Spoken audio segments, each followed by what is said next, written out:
Garibay, and today I'm going to be talking about why are churches fancy. And the reason I'm talking about this is a friend of mine asked this question, was reading Genesis, and was reading in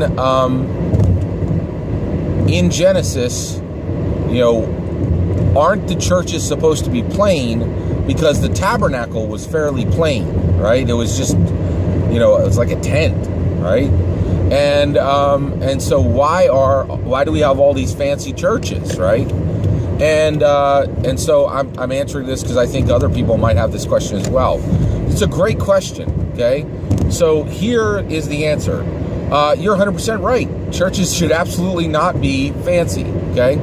Now, the reason that the tabernacle was plain was that was where God was going to live as the Israelites were going through the desert after they had been exiled from Egypt.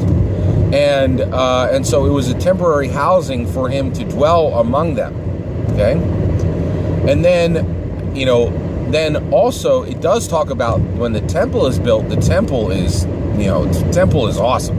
It really does look awesome because that's God's home here on earth that is supposed to reflect his glory. And again, he would live in it there in one spot in Jerusalem, okay? So that's why the tabernacle is plain, right? And why the Jerusalem temple is so awesome, which you'll get to later as you continue to read through. Solomon built that, David's son. But what about today? Why do we have these fancy churches today? Well, you're 100% right. We absolutely should not have fancy churches today, okay? And there is a very strong correlation.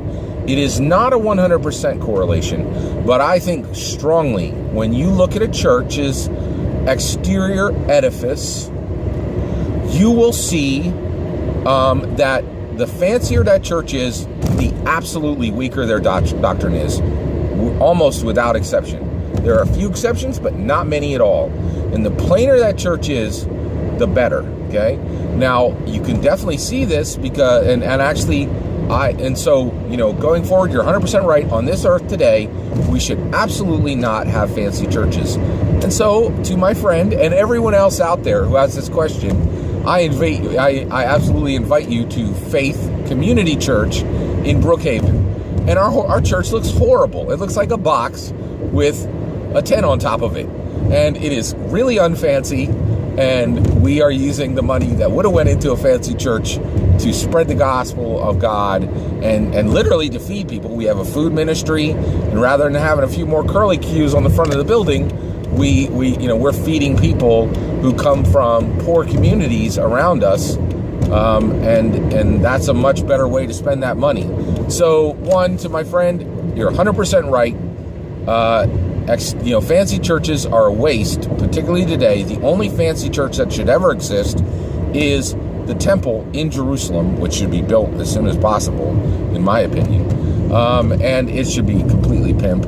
And it's just, so that is, and you brought up a fantastic point that, generally, fancy churches are a terrible, terrible idea, a waste of money. And everyone out there, especially if you're not an evangelical Christian, definitely understand. Just take a look at the church. Fancier it is, weaker the doctrine. Plainer it is, stronger the doctrine with a few exceptions, but generally it's a solid rule. Take care.